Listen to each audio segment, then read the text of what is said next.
Welcome back to the English virtual class. Today, I'm going to take up the poem The Children's Song written by Joseph Rudyard Kipling. The poem is in the form of a prayer to God. The children invoke the blessings of God, whom they call Father, to shower His grace on them. They make earnest appeal, that means a sincere request, to make them morally strong and fearless to shoulder greater responsibilities. So the children's song is like a song sung by the children in the form of a prayer to God. Coming to the poet Joseph Rudyard Kipling. He was born in India and educated in England. In fact, he was born in Bombay, in the Bombay Presidency of British India, and was taken by his family to England when he was just 5 years old. He was awarded the Nobel Prize for Literature in 1907. Okay, and we know that he's very, very popular for one of his unforgettable, famous book, that is the Jungle Book. Coming to the poem. So let me read out the first two stanzas for you. Okay, the children's song by Joseph Rudyard Kipling, right? Land of our birth, we pledge to thee our love and toil in the years to be. When we are grown and take our place as men and women with our race. Father in heaven, who lovest all, oh, help thy children when they call, that they may build from age to age an undefiled heritage. Land of our birth is nothing but our motherland. We, we refers to children. We pledge to thee. Pledge means take an oath or making a promise. To thee. Thee is actually an archaic word.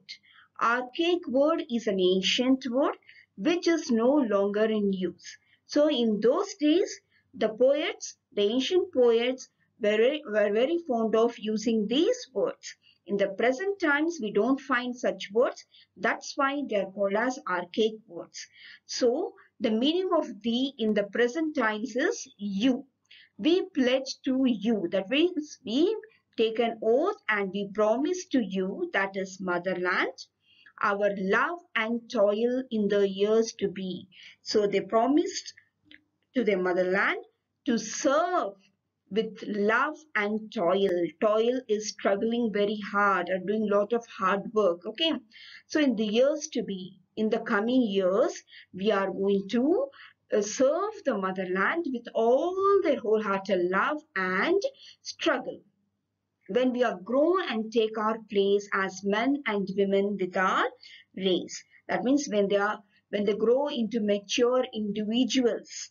Okay, when they become adults as men and women, they join the other citizens of their race. Okay, so what are they telling here?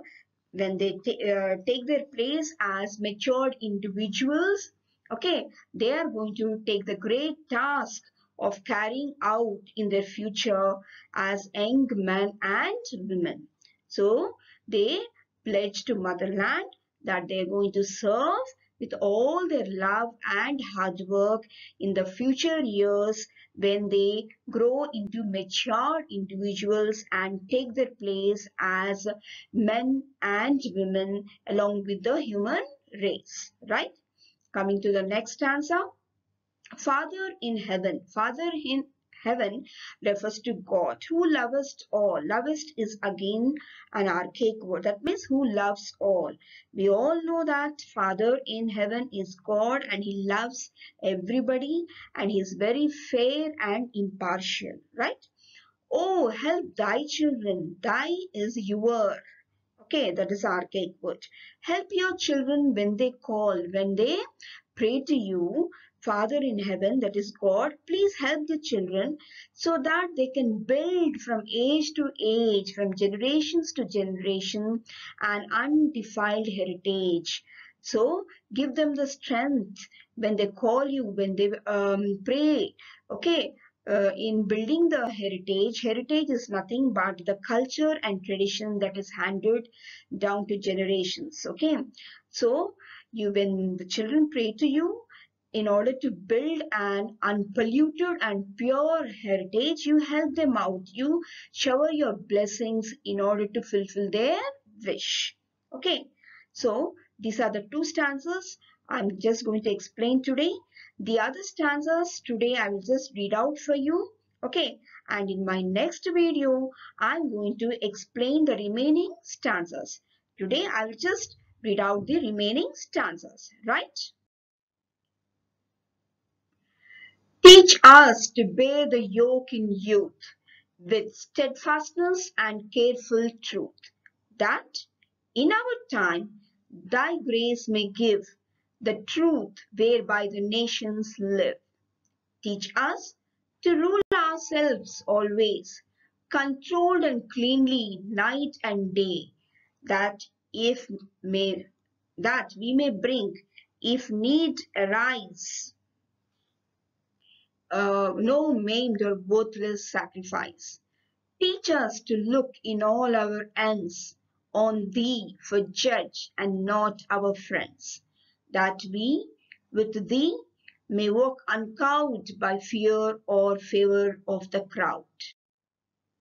Teach us the strength that cannot seek by deed or thought to hurt the weak, that under thee we may possess man's strength to comfort man's distress. Teach us delight in simple things and mirth that has no bitter springs. Forgiveness free of evil done and love to all men neath the sun.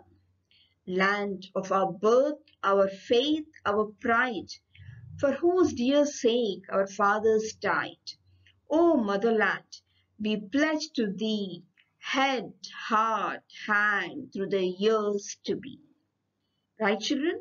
With this, I'm going to end my video. In my next video, I'm going to explain to you the remaining stanzas in detail. Okay, and we'll also discuss about the poetic devices used in the poem. Till then, goodbye, children. Take care.